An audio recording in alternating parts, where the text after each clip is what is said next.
Hello. سلام. Today, studying Jesus, we are in John chapter 7. امروز قراره در انجیل یوحنا باشیم باب 7 و یک قسمت دیگه از داستان عیسی رو بخونیم. And we're going to see as Jesus is preparing to enter a new phase in his ministry. قراره با هم درباره زمانی بخونیم که عیسی داره خودش رو قراره برای ورود به یک بخش جدیدی از ماموریتش آماده کنه بخونیم. Soon, the focus of all the Gospels is going to focus on his journey to Jerusalem. قراره به زودی تمرکز کارش بر یعنی بر وارد شدنش به اورشلیم باشه. Not one literal journey, منظور هم فقط یک سفر به اورشلیم نیستش. because where we're going to look tonight is maybe 6 months before he finally goes up to Jerusalem and dies. چون قسمتی رو که امروز میخوایم قرار با هم بخونیم تو اینجا تقریبا 6 ماه قبل از ورود آخرش به اورشلیم، جایی که قراره دیگه اونجا بمیره. But what we're going to be looking at is the real focus on him starting to preach to Jerusalem, really trying to convert Jerusalem. قراره اینجا ببینیم که داره اینجا شروع میکنه که کاملا متمرکز بر اورشلیم باشه و به اونها تعلیم بده. And traveling around in the areas around Jerusalem. و جاهای مختلف اورشلیم رو سفر میکنه و تعلیم میده. But for the while, 6 months before his crucifixion, he's still in Galilee. ولی فعلا یه مدتی، یعنی 6 ماه قبل از به صلیب کشیده شدنش هنوز در جلیل هستش. And we can see why if we read verse 1. اگر باب 7 انجیل یوحنا آیه 1 رو بخونیم متوجه میشیم که چرا هنوز اونجاست. صفحه 1389 هستیم، یوحنا باب 7 آیه 1. پس از این عیسی چندی در جلیل میگشت، زیرا نمیخواست در یهودیه باشد، چرا که یهودیان در پی کشتنش بودند. So Jesus is not spending much time in Judea, which is the land around Jerusalem. پس عیسی اون سمت اون سرزمینی که نزدیکای اورشلیم، اطراف اورشلیم بود، یعنی سرزمین یهودیه، اونجا نبودش عیسی. He, of course, as a faithful Jew, would have gone to Jerusalem 3 times a year for the feasts. خب مطمئناً عیسی مثل باقی این یهودی ها، چون خودش هم یه یهودی بود و یک یهودی وفادار و ایماندار بوده، 3 بار در سال برای اون اعیاد خاصشون به اورشلیم میرفته. But when he wasn't there, he was staying in Galilee because it was safer there. ولی زمانهایی که تو اورشلیم نبوده تو جلیل میمونده، چون اونجا براش امن‌تر بوده.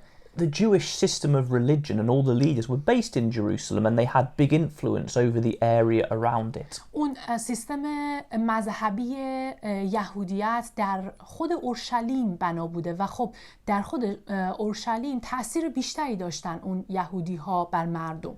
Jesus was not afraid to die. عیسی از مرگ هیچ وقت نمی ترسید. He knew in 6 months he was going to allow himself to be killed. میدونستش که قرار 6 ماه آینده حتی اجازه بده که مردم بکشنش.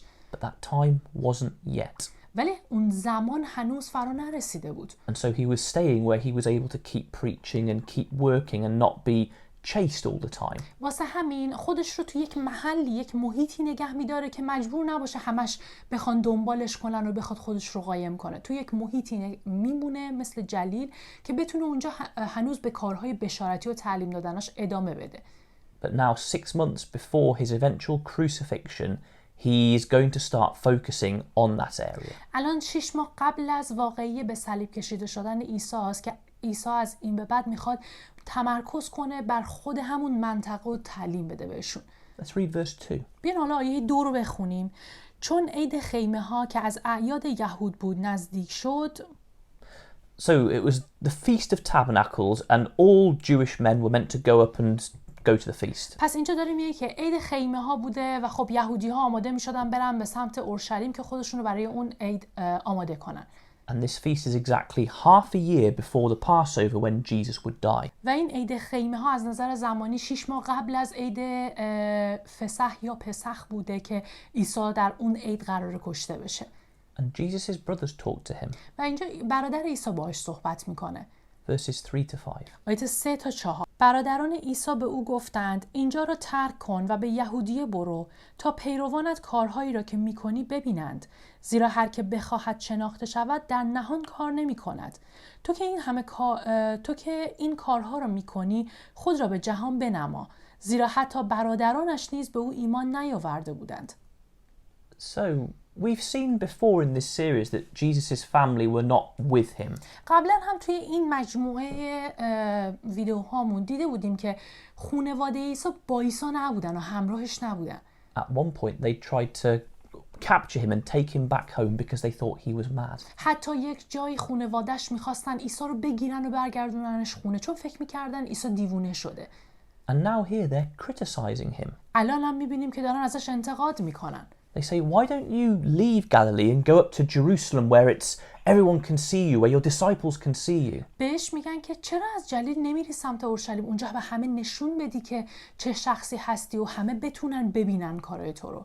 They say, people who want fame, they don't stay in small places, they go to the big cities.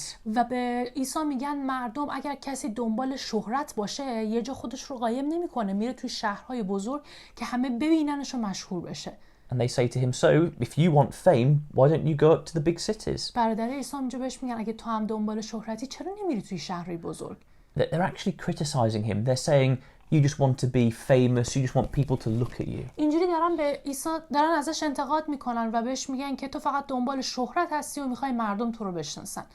And of course that's exactly the opposite of what Jesus wanted. و میدونیم این در حقیقت برخلاف خواسته خود عیسی بود. Remember, we see he tries to move away when there's too many crowds so he can continue going around preaching. یادتون باشه جاهایی که جمعیت زیادی دور عیسی جمع می‌شدن، عیسی همیشه می‌خواست خودش رو از اونجور محل‌ها دور کنه تا بتونه رو کار تعلیم دادن و کارهای بشارتیش بیشتر متمرکز بشه. And it says even his brothers didn't believe him. و اینجا داره میگه که حتی برادرای عیسی هم بهش ایمان نداشتن. So it's very sad situation that he doesn't have the support of his family. پس خیلی موقعیت ناراحت کننده ایه که حتی عیسی خانواده خودش هم ازش حمایت نمیکنن. And it must have hurt even more when they're accusing him of wanting everyone to look at him and be famous when that wasn't what he wanted. و وقتی هم که برادراش خانواده‌اش دارن بهش تهمت شهرت رو میزنن و در صورتی که خواسته عیسی این نیست، مطمئناً بیشتر عیسی رو ناراحت و اذیت میکنه. He's only trying to do what's good. عیسی فقط داره تلاش میکنه که کار خوب رو انجام بده. And so Jesus replies to them. بنابراین عیسی در ادامه جوابشون رو میده. And we see it in verses 6 to 8. آیات 6 تا 8 پاسخیه که عیسی بهشون میده. پس عیسی به ایشان گفت هنوز وقت من فرا نرسیده، اما برای شما هر وقتی مناسب است. جهان نمیتواند از شما متنفر باشد، اما از من نفرت دارد، زیرا من شهادت میدهم که کارهایش بد است. شما خود برای عید بروید، من فعلا به این عید نمی آیم، زیرا وقت من هنوز فرا نرسیده است. So Jesus says, no, I'm not going up yet. پس عیسی بهشون میگه که هنوز نمیرم به اون سمت. He's not saying that he's not going to go to the festival because he was meant to as a faithful Jew. حرفش به این معنی نیستش که اصلا نمیخواد به این عید بره. خب چون قراره که چون عیسی یک یهودی هست باید به این اعیاد رسمیشون بره. And we know that he actually did go up to this festival, so he wasn't lying. و میدونیم که در حقیقت به این عید خیمه ها رفت، پس یعنی دروغ نگفته که فعلا نمیرم. He's saying, I'm not going up now with you. بلکه اینجا داره مشخصا میگه که الان نمیخوام برم، یعنی با شما نمیخوام برم. And he says, my time hasn't yet come. و میگه زمان من، وقت من هنوز فرا نرسیده. And in John's gospel, whenever he says that, he's saying it's not the time for me to do things publicly. در انجیل یوحنا هر جایی که عیسی از این عبارت استفاده کرده و گفته زمان من یا وقت من هنوز فرا نرسیده، داره به این اشاره میکنه که خودش رو هنوز وقتش فرا نرسیده که بخواد تو عموم به همه نشون بده. There was one thing he was going to do very publicly, very deliberately, and that was his death. میدونیم که یک کار خاص بوده که عیسی قراره در ملأ عام و جلوی همه نشون بده و اون کارو در ملأ عام انجامش بده که مرگش بوده. So what he's saying is he doesn't want to go up to this feast very publicly with all his brothers with a big procession. پس چیزی که اینجا داره میگه اینه که نمیخواد با برادراش به یک چنین جشن بزرگی بره و در ملأ عموم باشه و همه ببیننش. He's saying to them, look, I'm not trying to do things publicly. That's why I'm not going up with you now. واسه همینه که بهشون میگه که من قرار نیستش که تو عموم خودم رو نشون بدم و شهرت به دست بیارم. واسه همینم هستش که الان با شما نمیخوام بیام. He's also saying he is very different from his brothers. و حتی داره بهشون میگه که خیلی متفاوت از برادراشه. He says to them, the world doesn't hate you, but it does hate me. بهشون میگه که دنیا، جهان از شما متنفر نیست ولی از من متنفره. He couldn't go up with them. They could go up whenever they wanted. He couldn't. عیسی نمیتونست با اونها به اونجا بره ولی اون برادراش هر زمانی که میخواستن میتونستن برن. And that's why he was going to go in secret. واسه همینم هستش که قرار مخفیانه بره به اون مکان. Because he wanted to arrive there so there will not be big crowds and he could just go around preaching. چون میخواست جوری به اونجا بره که مردم و جمعیت نباشن، مخفیانه بره که فقط بتونه به آدمای اونجا بشارت بده. If he went up very publicly, he wouldn't be able to do that. اگر اینطوری خیلی تو ملأ عام میرفت و همه میدیدنش دیگه نمیتونست به کسی تعلیم و بشارت بده. So we can see how hard it is for Jesus. پس اینجا متوجه میشیم که چقدر این شرایط برای عیسی سخت بوده. He can't go openly and publicly. عیسی نمیتونسته اینطوری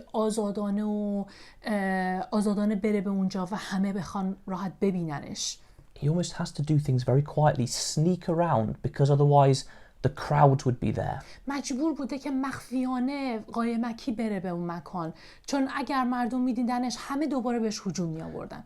And so he is going to go up to Jerusalem, but he's just not doing it in the way his brothers are telling him to do. پس عیسی قراره بره به سمت اورشلیم برای این عید ولی قرار نیست اونطوری که برادراش ازش میخوان بره که همه ببیننش و متوجه حضور عیسی بشن.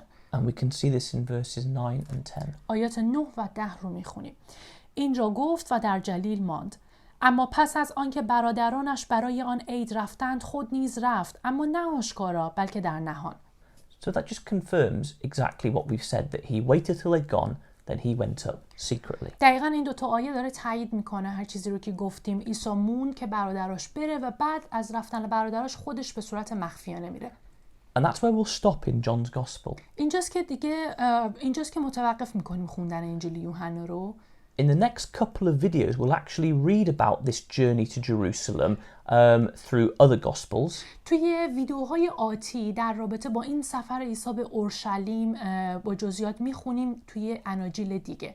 And it's from this point that he now starts to go around Judea and Jerusalem more. و از اینجا به بعده که عیسی قراره به مناطق یهودیه و اورشلیم بیشتر سفر کنه و بره بشارت بده.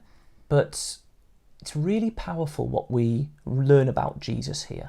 ولی چیزی که اینجا در مورد عیسی با هم یاد میگیریم خیلی مهمه. First of all, the pain of having his family reject him. Even though he loved them, they rejected him. اولین چیزی که درک میکنیم اون درد و رنجی که عیسی حس میکرده و در وجودش داشته به خاطر خانواده‌اش که با وجود اینکه عیسی اونها رو دوست داشته ولی اونها هم ردش کرده بودن. And the pain that they accuse him of just wanting to be famous and want glory for himself. و اینکه برادرهاش بهش این اتهام رو زدن که تو فقط دنبال شهرت هستی ولی عیسی اصلاً دنبال چنین چیزی نبوده. That's so wrong. یه چنین چیزی واقعاً اشتباه بود. He didn't want glory and fame for himself. عیسی هیچ وقت دنبال این نبودش که کاری کنه که مشهور بشه یا پرجلال نشون داده بشه. He wanted glory for God. بلکه عیسی همیشه میخواست کاری کنه که خدا پرجلال دیده بشه. And he wanted to help people. و میخواسته به مردم کمک کنه. But also imagine how hard it was for him to do his mission. و هم تو تصور کنید که چقدر براش سخت بوده که بخواد ماموریتش رو انجام بده. He couldn't go anywhere really publicly and openly. عیسی هیچ وقت نمیتونست آشکارا تو ملأ عام بره و بین مردم باشه. He just got surrounded by crowds. همیشه جمعیت زیادی میومدن دورش رو احاطه میکردن. And as we've seen in previous videos, most of these crowds just wanted to see him do tricks and didn't really believe him. و همونطور که تو ویدیوهای قبل با هم دیده بودیم اغلب مردمی که دنبال عیسی میومدن و دورش رو پر میکردن کسانی بودن که فقط میخواستن ازش معجزه‌ای چیزی ببینن و دنبال خود عیسی نبودن. And he especially had to go secretly around Judea and Jerusalem. و عیسی مجبور شد که به صورت مخفیانه به سمت یهودا و اورشلیم بره. Because again, he knew he was in danger there. They could grab him and try and kill him. چون میدونست که اونجا خطر داره براش. میدونست که مردم اونجا ممکنه بگیرنش و بخوام بکشنش. And he wasn't scared of death, but it wasn't his time to die yet. این رو هم باز میگیم عیسی از مردن نمی ترسید ولی چون زمانش هنوز فرا نرسیده بود مخفیانه رفت. So think about how much we like it when we can go somewhere freely, safely, we haven't got to worry around about who's there. تصور کنید برای ماها چقدر خوب و راحت هستش که میتونیم آزادانه به جاهای مختلف بریم، جایی برای نگرانی نیست و خطری تهدیدمون نمیکنه. Jesus couldn't do this. عیسی چنین کاری رو نمیتونست بکنه. The only time he would ever be able to go anywhere publicly was when he went to his death. تنها زمانی که عیسی تونست آشکارا به اون بین اون جمعیت بره زمانی بودش که قرار بود با مرگ روبرو بشه. That last week when he publicly rode into Jerusalem. یعنی منظور اون زمانی اون هفته آخر زندگیشه که میره به سمت اورشلیم آشکارا و بعد در نهایت میمیره. And that time when everyone watched him, when he had to walk carrying his cross to die. جایی که مجبور بود عیسی از بین همه اون جمعیت رد شه، صلیب خودش رو بر دوش بگیره تا بعد بر صلیب بکشنش که همه آدم ها دیدنش اونجا. The only time the Lord Jesus was free to go around where he wanted was when he had to go to his own death. اون تنها باری بود که عیسی سرورمون عیسی مسیح تونست آزادانه بره به اون سمت. اون همزمانی بودش که قرار بود بره به سمت مرگش. He didn't have the freedom we have. عیسی اون آزادی که ما آدم‌ها داریم رو نداشت. He had a very hard life. زندگیش خیلی سخت بود. But he still did everything faithfully for us. ولی با وجود همه اینها هر کاری رو برای ماها کرد و وفادارانه هم این خدمت رو کرد. And that's where we'll leave the Lord Jesus for this week. فعلا توی این ویدیو تا همین قسمت از زندگی عیسی رو میخونیم. Thank you. مرسی که تماشا کردید.